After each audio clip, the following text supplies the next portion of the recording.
আসসালামু আলাইকুম। দেশ এবং প্রবাস থেকে যেখান থেকে দেখছেন সবাইকে ধন্যবাদ। আমি অবস্থান করতেছি আমার বর্তমানে মাছের এই যে ধান পদ্ধতি চাষ করা এই মাছগুলোকে সকালে খাবার দিতে আসছি। দেখেন মাশাআল্লাহ, আপনি জাস্ট শিং মাছের গ্রোথগুলো দেখেন। শিং মাছ, এগুলো সব শিং মাছ ধান পদ্ধতি চাষ করা।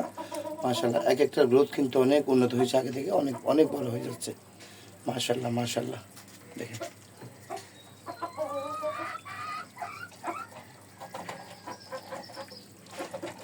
দেখতে খুবই সুন্দর লাগতেছে। দেখেন, আর এটা হচ্ছে কই প্রজেক্ট।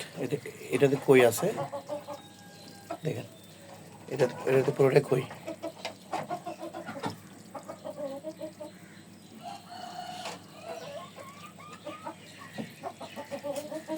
এটা তো কই, শিং দুইটাই মিক্স আছে এটাতে।